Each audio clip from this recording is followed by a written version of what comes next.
Some executives orient to solution, design solution, some to implementation.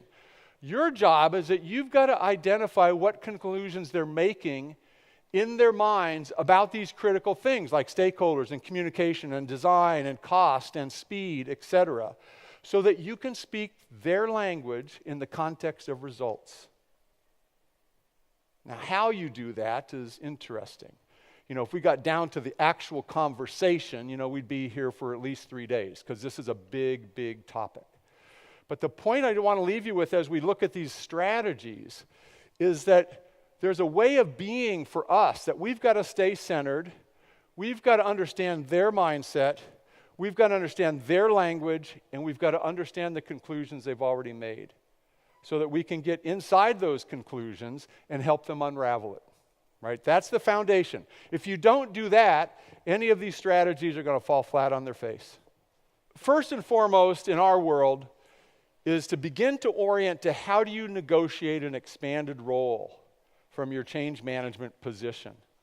Now, expanded role has many components to it. And this isn't a go back tomorrow and say, I want to negotiate an expanded role. Find your openings how you can begin to move the dial in this direction. The dial is from change manager professional, and whatever your role is in that ilk, towards what we would call a strategic change consultant. What that means is over time identifying how you can become the trusted advisor. So in that role, ultimately what you're wanting to demonstrate is that you have a line of sight that will allow that executive to get the results they want. Faster, less cost, more alignment, more sustainment, more buy-in, etc. You've got to demonstrate how your work will do it, not speaking in people terms, but speaking in result terms, and then showing the people side of things is going to achieve that result. That's the first thing. Now that one, if you keep front and center, over the course of your career, you will migrate from reporting to a project manager to an EVP to a CEO. I can guarantee that because the risk and cost of failure in our change efforts is only going up. So your wisdom is actually needed more than ever. You just got to find the way to demonstrate it. So expanded role. You're advising them and looking out for the things that are going to damage or derail the process, the change process, the initiative. That's the key ingredient. Okay, so just keep that in mind as we go. Our job as a strategic change consultant is to help leaders see what they don't see. Help them see how they're seeing things is limited. Help them see that how they're conceiving the change and enacting it is actually going to create what they don't want, like overruns of cost, overruns of time, lack of engagement, no buy-in, etc., right? So always our job is to help them see what they don't see. Because if they see it, they can then do something different about it. That's the first step always. So questions that educate are questions that raise their awareness about some of the peripheral dynamics to any topic. So if they're considering no longer asking adequate end user input during design requirements, then you can show up and say, this is kind of stupid. We should be asking end user. That's not going to go very well. Or you can take stupid out of it and still tell them, and that's probably going to bounce off. But if you came and said, I really understand this, that if we don't ask these end user about their design requirements, that's going to help us go faster. That's really a great thing. Now, what did I just do? I'm creating a context that helps their mindset and their worldview be validated as a human being, right? Because I know that's what they're thinking. You know that's what they're thinking.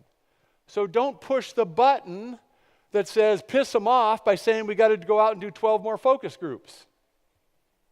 Right? That's predictable response. Shame on you for doing it. I'm getting in your face again. Right? Shame on us when we do that. But instead, validate where they're at. So, I understand this makes a lot of sense from a speed perspective that if we don't do these other 12 focus groups, we're going to go a little faster. I said, what do you think might happen if if those focus groups are really resistant when we get to implementation?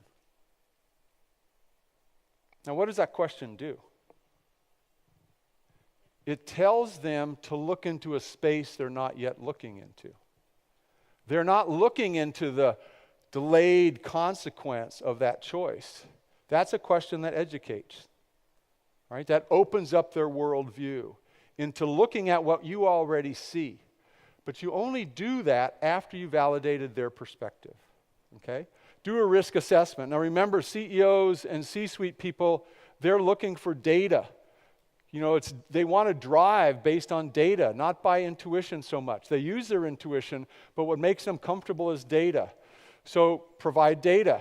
So do a risk assessment. Now that doesn't mean a full-on formal risk assessment. It may, but it may be just informal. It may be asking 10 of their subordinates, what do you think about this?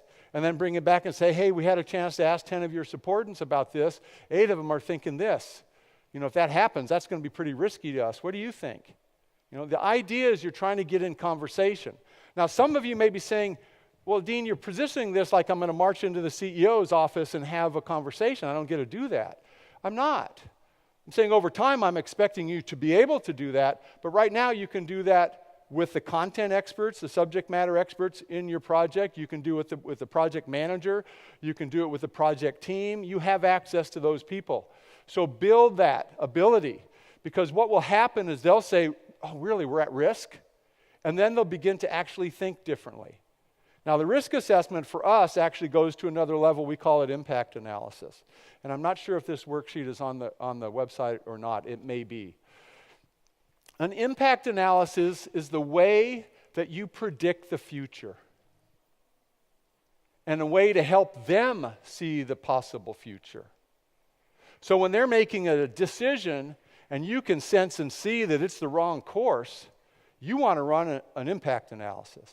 Now again, it may be formal, and in our methodology, phase 5 is a full-on blown impact analysis because it informs your implementation plan and makes implementation really easy. But you can do an informal impact analysis in a half-hour conversation or less with an executive. Here's how it works.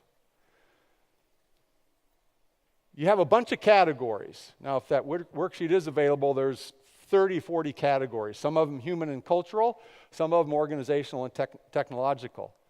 The simple version is 4 categories: people's mindsets and feelings, their behaviors and skills, the culture, and the organization in terms of its systems and its structure and its business processes and its technology. So again, mindset, right? Feelings, behavior and skill, culture, then the organization system, etc.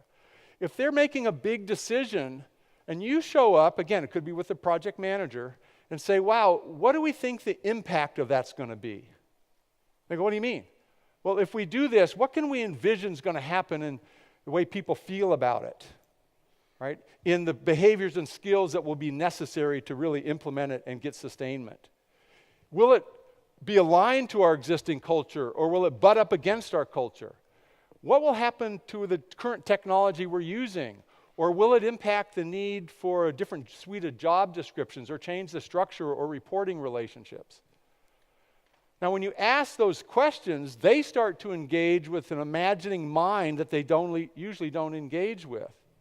Now, what's really cool about impact analysis is that if you do it with your allies, the people that are on your side that kind of get it, you can begin to see a probable future that you can then find strategies to get other people to have line of sight to that. Also, if you do it in a group, 4, 5, or 10 people, you'll have multiple perspectives and you'll get validation about that probable future. Then what happens over time when you start to get that information to various leaders, and if they don't do anything about it, they actually see your predictions coming true, what happens to your stock price? Right? This is a really important strategy. It's called helping them predict the future that you can see, and you're using a tool that becomes data-based called impact analysis.